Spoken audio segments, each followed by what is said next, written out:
Hello, my name is Franz, and today we are talking about the DIAMANT-Film Colorizer, and the topic of today is mattes and masks. So we have seen in the previous tutorials already how to colorize a scene by different ways with different filters. And one of the filters we used was the colorize mask filter, where we create a mask, like in this case, the shirt, and we want to colorize this over the time, so we have a segmentation and the tracking of the segmentation throughout the shot. So let's play this through, and we see here we have actually this scene and the mask, which is highlighted in orange of this. I can toggle the mask on off. If I select a different track, I would see a different mask from a different object. But here in this case, today we are looking at this shirt. So the question is now, what else can we do with the mask other than assigning it a gradient map? Well, we can export a mask in Diamant. So let's do this. So how to do this? I select over here my object, which I want to export, the mask. I right-click on it, and here I have the option Export Colorization Masks as mattes. It is possible to have a multi-select, like to select this and that. In this case, then both elements would be in the matte, in one single matte. But today we just want to export one. By clicking that, actually it's asking me where I want to do it. So let's create just a folder, mat1. I copy this and let's save it.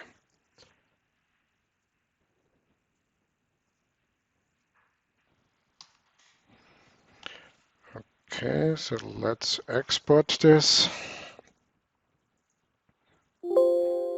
And let's see how the mat looks like. So actually the mat is just an ordinary TIFF mask, and you could walk through this mask over here. Okay, that's about exporting the mask. So now let's think what we can do with the mask.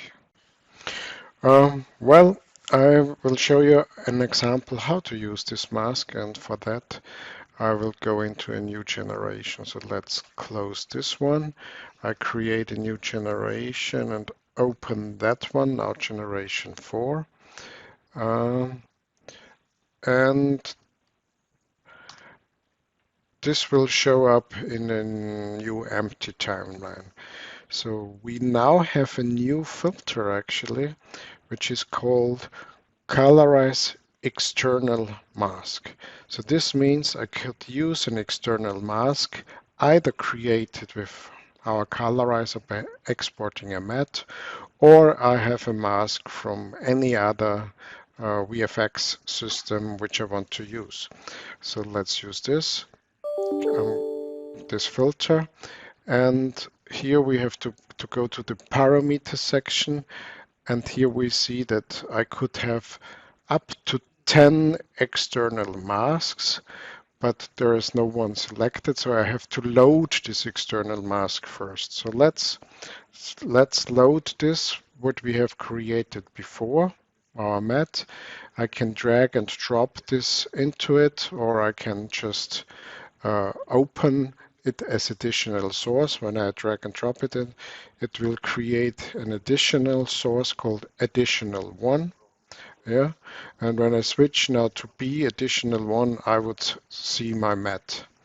And I could rename additional sources actually. So for this, I could go in to see my source information, bring this over. And I have here my additional 1 and I could rename it to shirt or whatever I want to. So it gets a name inside the software. So here I see then it's on my B is my shirt.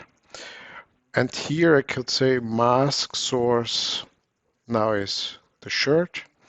And I could use now a color, whatever color I want to. Let's create a new color which is clearly visible. Well, let's do one in here. I just call it blue. Create in the middle a blue item like this. Okay, go back to my parameters, choose the color blue, select, and I have now a colorization of blue on this. So I need to render this, and it would use now the external mask with the color gradient blue on that. And as I said, I could create up to 10 additional sources to colorize an object. Of course, if I go to B, I could just show the external mask as well. Another way to use an external mask would be to use it as a protection mask for the normal colorized mask filter. So let's create a colorized mask filter. And for instance, the shirt object is already perfectly segmented and I don't want to change the color of here. I can load this kind of as a protection mask so that color which I create now somewhere else is not spilling out into the shirt. How to do that? Well, that's actually in the post enhance of the filter over here, and there is a parameter called protection mask. So when I do this, I could load this mask as protection mask, and I can, of course, make it positive, the mask, or negative. So in that area, a filter will not be applied. So this in the post enhance works not only for colorized mask filters, this works for most of the filters in Diamant and DIAMANT-Film Colorizer. So thanks a lot for listening to this colorization tutorial about the usage of masks and mattes in the Diamant-Film Colorizer. Thanks.